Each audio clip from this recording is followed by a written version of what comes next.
Hello and welcome to the next video lesson.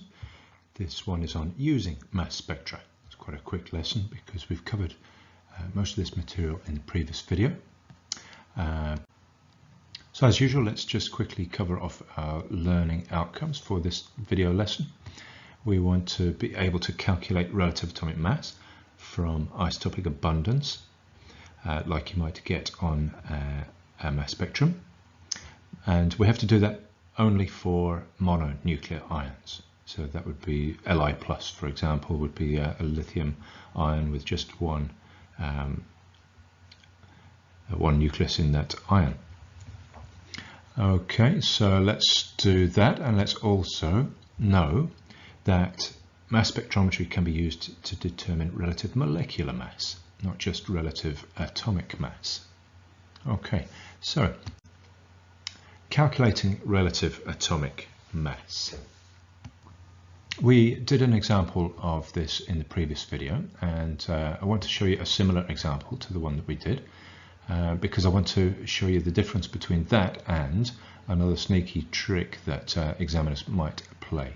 So if we have a look at this mass spectrum, happens to be of magnesium.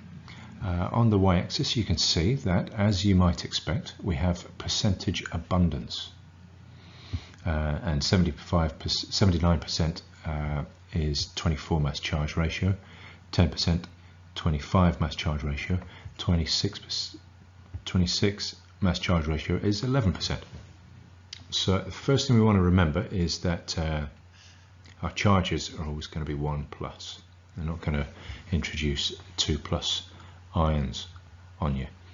All right, so what that means is that your mass is your relative isotopic mass.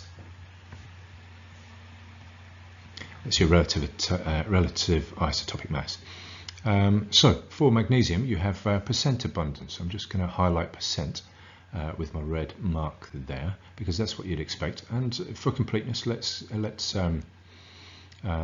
work out the AR of magnesium. All right, and you'll remember that it's what you're going to do is 0.79, which is the decimal of 79%, times your relative isotopic mass of your first isotope, which is 24, and you're going to add to that your percentage or your decimal of your next isotope, which is relative isotopic mass of 25, and you're going to add to that the third isotope, which is at 11% in the sample, and that relative isotopic mass is 26. And when you do those three little calculations and add them up, you're going to get a relative, you're going to get an AR of 24.3, which is what you would see on a periodic table. You might see 24.32, depending on how many significant figures your information is given to. So that example there is similar to the one that we saw in the previous video. And the reason why I'm going through this is to show you a slightly different one. What you might get in an exam is a mass spectrum that looks slightly different. So I'm going to pause just for a sec to let you examine the new mass spectrum that I've put up there, the one for neon, just to see if you can see what the difference is. So hopefully what you've done is you've spotted the difference being this one is relative abundance, whereas the first one was percentage abundance. And so when you look at your bars, which are your abundances of your isotopes, 114.2 and 11.2 don't add up to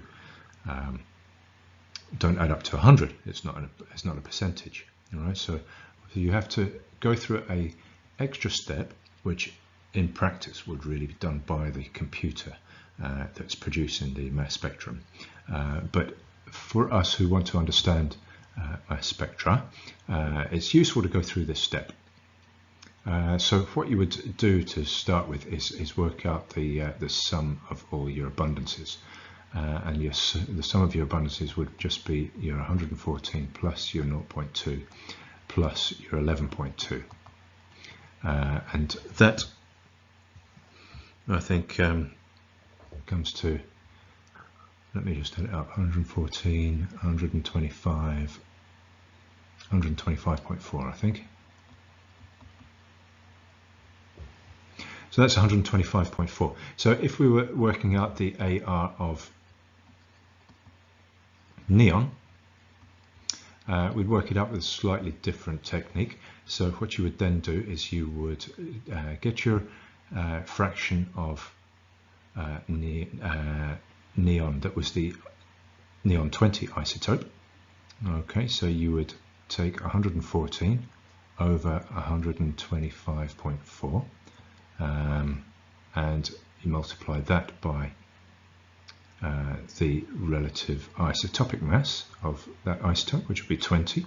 So to that you would then add, you would do the same for the next isotope, which would be neon 21, and that's just 0.2 over 125.4 times your 21, your relative isotopic mass of that isotope, and you would then do the same 11.2 over 125.4 times your 22,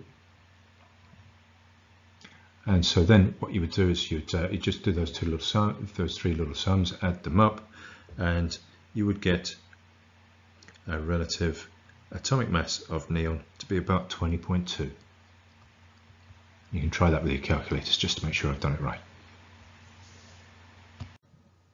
Okay, let's delve into relative molecular mass in a little bit more detail. So first of all, let me just point out something that's unlikely to come up in the exam, but may do. So it's good to be aware of it. Let's say you've got a diatomic molecule. You've got chlorine gas, which exists as two atoms of chlorine joined covalently together, as you'll know. Now, of course, any particular molecule of chlorine gas, you could have various combinations of isotopes here. You remember that the chlorine exists as 35 and 37. So this one could be 35 and this one could be 37. We could have a different molecule of chlorine. Let's do another couple. All right, so you could have a molecule that would be both 35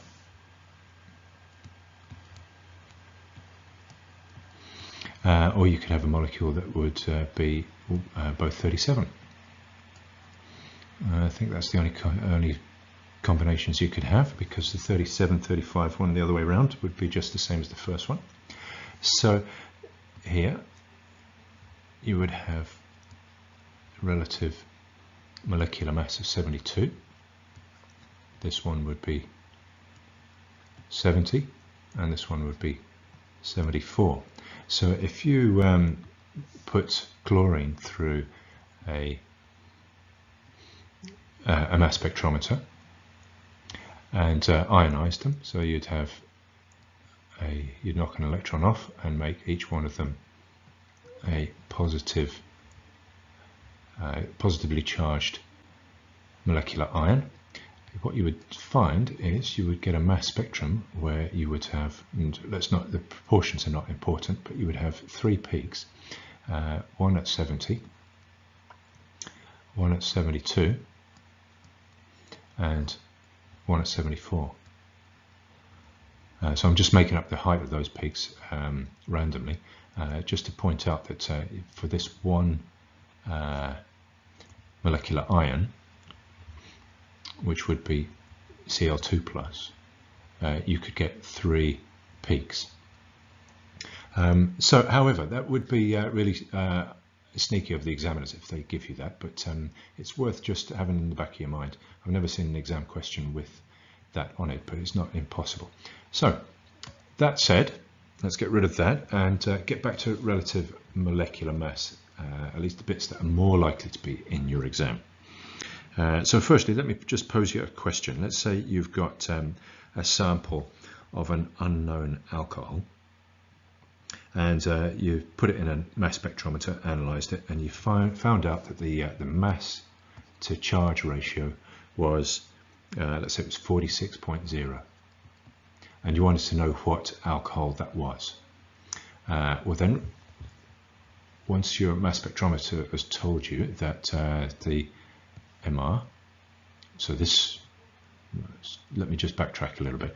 The mass charge ratio is 46, which means that the MR of that molecule is 46, because we only have to deal with 1 plus charges. We don't have to deal with the 2 plus charges. So then you just look up in a table that we might see an example of here, and you can see that we find a product here where the MR is 46, and so we see that this sample that we put through the mass spectrometer must be ethanol. Okay, so it's as easy as that. And sometimes what you might do is you might see a molecular ion written like this, just M+, where the M is for molecule, and the plus just signifies that it's an ion. And in mass spectrometers we deal with positive ions, cations, because we tend to knock electrons off them to make them move. Okay, so that's one type of problem you might have, and another very similar type of problem might be that you're given a mixture of alcohols, in which case you might get a mass spectrum that looks something like this. Let's say you had a peak here at 46, and you might have another peak here at 60. In which case you'd know that your mixture contained not only ethanol but also propanol. And it would, by reading off the abundances in the sample, you could, let's say that was 30% and that's 70% percentage abundance, then you could see what the percentage makeup of your sample was. You see that it would be 30% ethanol, 70% propanol. Good, there we have it. Okay, just before we finish this little lesson, let's have a look at this picture. Actually, what this is actually a picture of the Phoenix Mars Lander probe, which is the probe that was sent to Mars and rolled around on Mars for a bit and took samples of the surface of Mars and analysed what Mars was made of. And of course, what it needs to be able to do that is a mass spectrometer. So in the probe is a mass spectrometer, and so automatically it would take samples, feed it into the mass spectrometer. The mass spectrometer would do its thing and send the spectra back to Earth so that we could find out what Mars was made of. That's the sort of thing that mass spectrometers can also be used for. But just to finish off, let's just check we've gone through our learning outcomes. And so, are we able to calculate relative atomic mass from isotopic abundance? Yes, I think so. And we'd probably be able to do it for nuclear ions that weren't mononuclear, that have several nuclei in them. And do we also know that mass spectrometry can be used to determine relative molecular mass? Yeah, I think we do. We've had a little example of that. So I think we're done with this lesson. I hope it's been clear for you, and I'll see you in the next video lesson.